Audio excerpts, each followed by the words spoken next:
Hello, and welcome to the 103rd episode of the But I'm Knitting podcast. My name is Ramona. I'm a knitter from Toronto, and welcome to my corner of the crafting world. It's been a long minute since I've uploaded anything, and honestly, I just have not been in the mood. But I actually did. I do feel like I got quite a bit of knitting done in the meantime. Um, I have no finished objects. I have one new cast on, a work in progress, and some stash acquisitions. Not much, I think, but I do have some stash acquisition. So I am going to start out with my works in progress, okay? So as you guys know, I have been working on my rose cardigan. So it's still not done. That's not really a surprise, but I got quite a bit of work on it done. Hold on a second. Let me just put this here. So I got a bit of a surface to put this down on. Okay. So now it's a matter of figuring out where I was. I think I was on quadrant 2, or was I on quadrant 3? I can't remember. Either way, I now have, hold on, nope, that's not it. Nope. I don't know. Either way, I've got 3 quadrants done of the sweater. So that's, put it this way, once I assemble them together, I'll know which one is which. So that's one of them. I think that's a back quadrant. 2 of them. I have to unroll. Ah, yeah, this is the one that I was on. This is quadrant number 2, I think. Yes.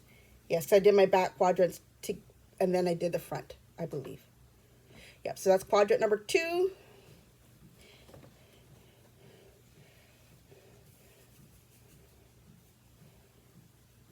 And quadrant number 3. It doesn't really look like much because really they're just pieces of fabric. It's not till they get sewn together. I'm sure everything comes together. And quadrant number 4 that I am currently in the middle of doing. So it's a little bit tangled up there. I'm at the point where I'm transitioning colors, so there we go. Quadrant number 4. So I'm in the middle of doing this one. I'm probably I'd say about 80 to 85% of the way done with this section. And then afterwards, I think I gotta block it. And after I block it, then I add on the extra details. No, block it, seam it, extra details. Yeah. And then finishing it. And then it will be done. We'll see how long that takes. But yeah, so this is a pattern called The Rose Cardigan by Andrea Mowry. The yarn I'm using is from the Walk collection. Do I remember exactly? Yeah, okay, I do have one of them. From the Walk collection. Their Cottage Merino, which is 100% superwash merino. Single ply. So that's this one. So I'm actually going pretty well. I think I may have some yarn, quite a bit of yarn, much more yarn than I thought would be left over is probably what's going to be left over based on what I'm seeing with what I'm using. Since I'm on the last one for some of the colors, after I finish the last quadrant, I will not need them anymore for anything according to the directions that I'm seeing. So what I'm going to do with it, I don't know, but I'm thinking maybe a hat or something would probably be pretty good. I will update all of that in a bit. So there's that. I'm going to, let's go on with my stash enhancements. Or should I do I'm going to go with my stash enhancements. Okay. So I promised myself I wasn't going to buy any more yarn, but this is not necessarily, it's not yarn for full socks or anything like that. I bought some mini skeins from New to Me Dyers. So we'll go with the first one that I got. This one is from Row 1 High Quality Yarns. They have a mini skein subscription service. So I signed up for a couple months to see what it's like. So I got my first one. It came in this little bag. You can hear all the crinkling because it's all still in plastic. I haven't taken it out of here yet. So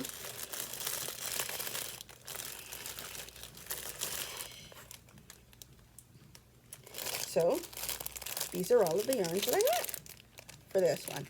So there's some, you can see a good amount of them here. I don't even know how many are in there because I didn't actually count. I'm sure I was told and I kind of still forgot. But yeah, that's the yarn that I got. I also got a little thing of Aribo gummy bears, but they're gummy bears, so they didn't last. They lasted maybe like 2 days and then they were done. So that was one of the ones I got. It comes once a month. So I got another one coming for the month of March, and then I'll decide, I guess, by then, hopefully, whether or not I'm going to continue.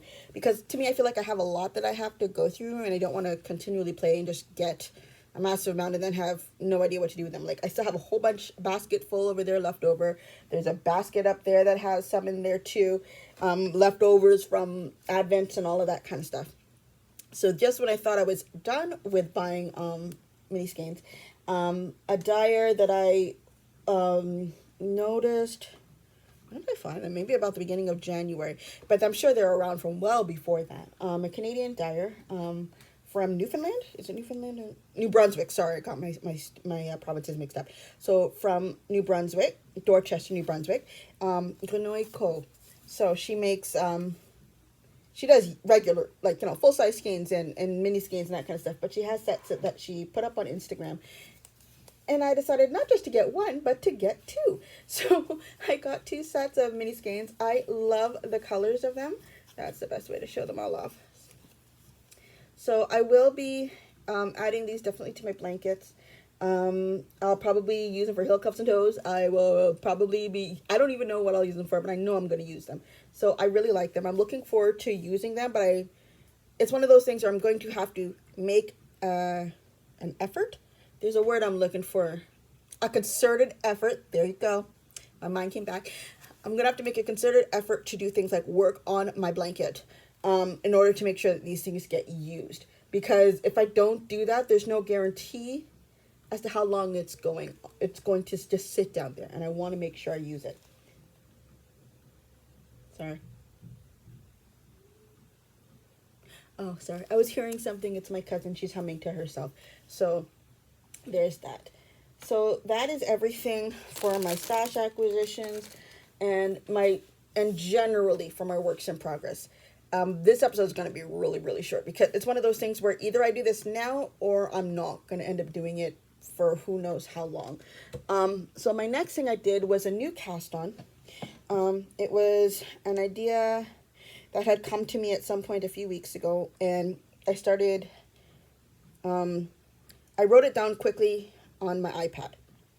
I got an Apple Pencil, trust me, for me, with my iPad, it's the best investment I ever made. So I sat down there and I sketched out what I wanted for the stitch pattern. And after I did that, I said, okay, I like that, but I said I'm not going to cast on anything. So I continued to work on my blanket. And then it just came to me, I'm like, you know what, forget this whole thing of me not casting anything on. It's not the same thing in my mind as casting on, like, you know, just self-striping socks or something like that. This is a design that's going through my head, and I feel like I need to hurry up and get it out. Because one of the things I've always wanted to do was to design a sock pattern. Let me be more specific, because I have a design sock pattern. Design a sock pattern that I'm willing to share with other people. So this is what this is. And I like how it's turned out so far. This has been a completely different experience to me, because while I was sketching it out, I added in new things. I changed things, and at a point when I was still able to do them, it woke me up at like 1 o'clock in the morning. I'm there like, but hold on a second. How's that going to work for the foot? Like, you know, things like that. And then I came up with a solution that actually worked. So while this is not done, and I don't mind showing it on here, because I've already determined, because I was discussing it with one of my friends who had come over to drop off something at my house, and she'd honestly never actually gotten a close look at like the stuff that I knit, and I was telling her about it, and I decided if I do this, I'm going to do it for free. It's not a difficult stitch pattern, and yeah, so let's just show it to you, because if I just show it to you, and then we'll decide what we're going to do from there. So the yarn that I'm using, I'll start from the back. The yarn that I'm using for the pink part, This one is one that I dyed myself. It's an 80/20 Superwash Merino Nylon blend. I had it sitting in my stash from quite some time ago and I just never used it. I really like this color. I'm pretty certain, I'm trying to remember what I used to dye for this one. I don't think it was a Kool-Aid one. I don't think it was a Kool-Aid one. Or if so, then the smalls really disappeared.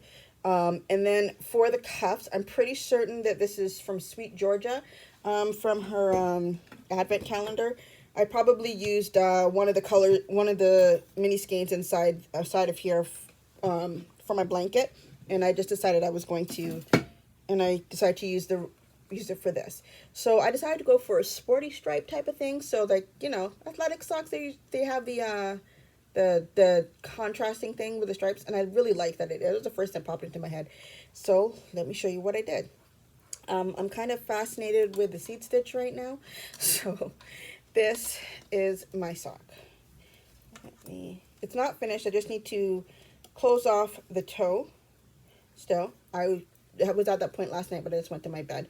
So ignore the fact that it looks kind of wonky down here. I just have to close off the toe. So it's a cable pattern with seed stitch in the middle of it, which was working perfectly fine all the way down the leg. I actually did a heel flap and gusset, and that's only because I know that if I can, as you guys know, my most preferred heel is the Fish Lips Kiss. However, that's a paid for pattern, and I didn't want to take anything away from the creator for that. So I had to make sure, number one, that I still remember how to do a heel flap and gusset. I did that with a contrasting yarn, because, you know, I love my contrasting yarns. And I did it. I hate them. Yeah, I still don't like it. It turned out fine. Like, if you look at it close, it turned out fine. But I just don't like doing it. I don't. Like, I will do another one because I have to finish a sock, and I wanted to make sure that the instructions I wrote out would make sense, and that's the reason why I did it.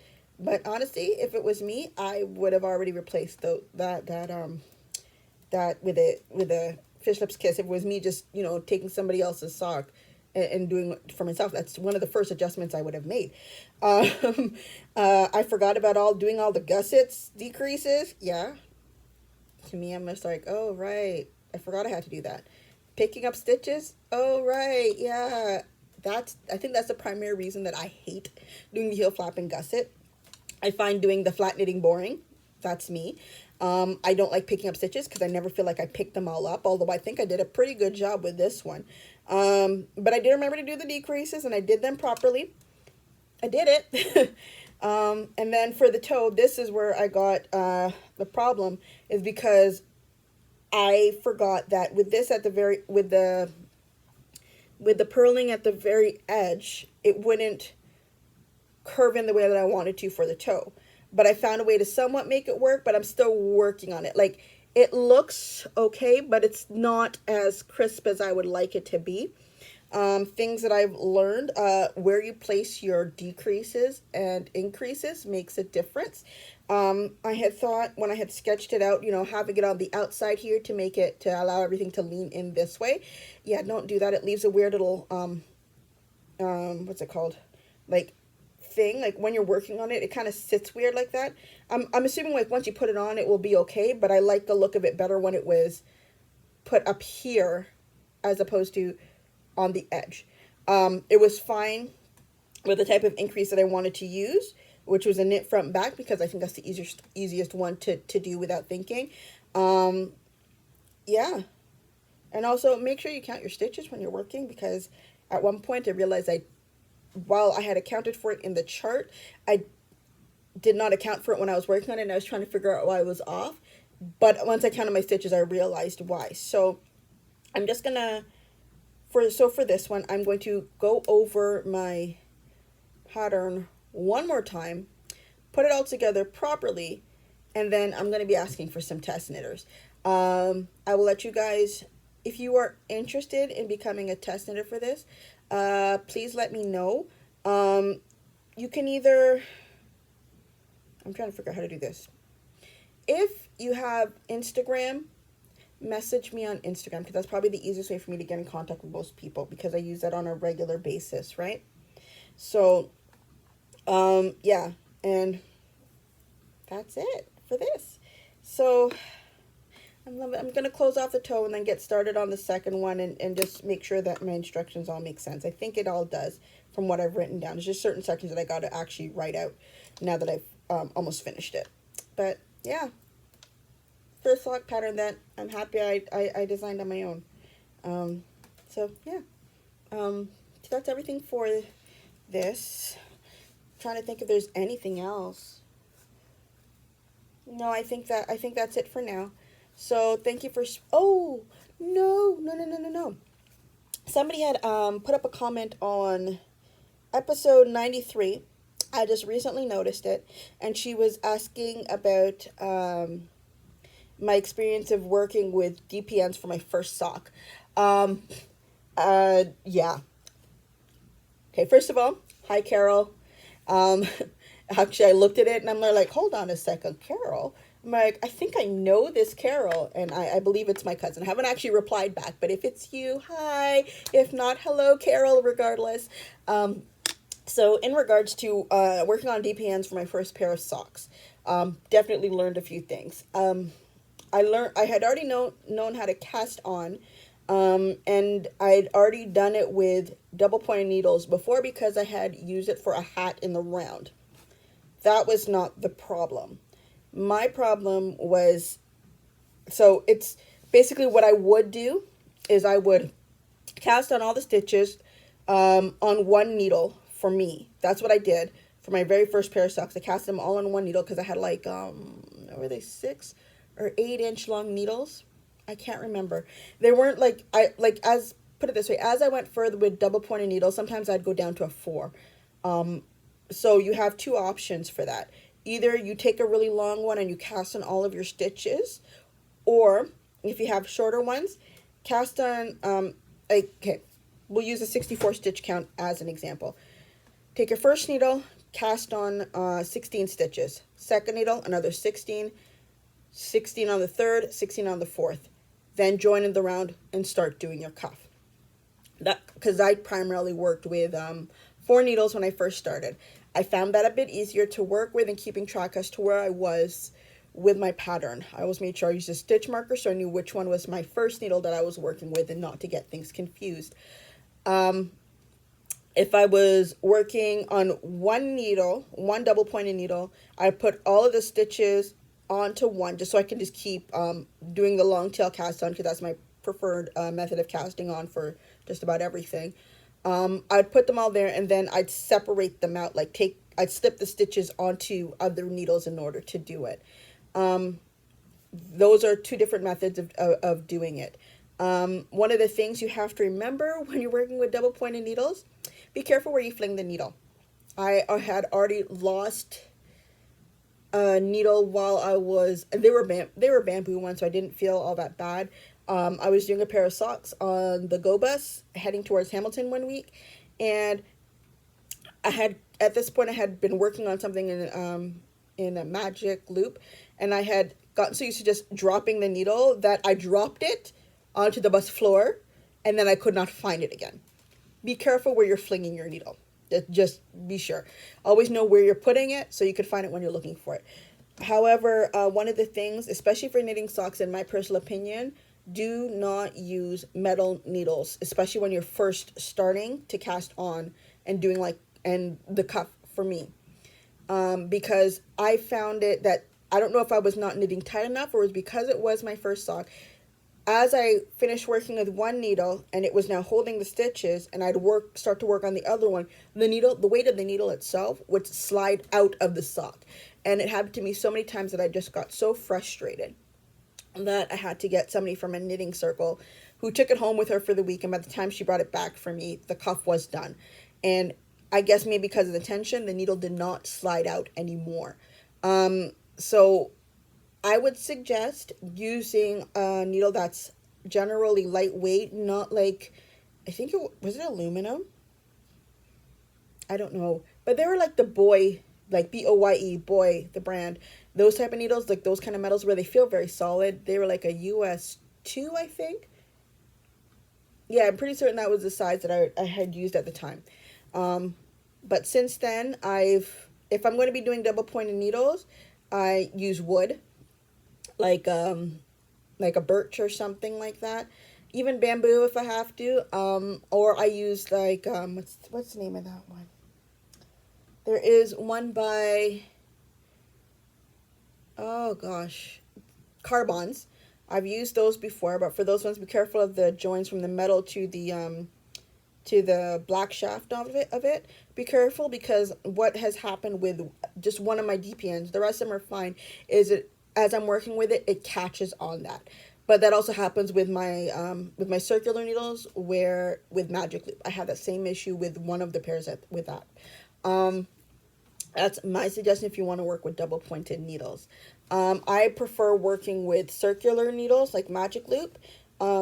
Usually it's with Chowgu needles, or it's with or I'll use Hayahayas if I have them available as well.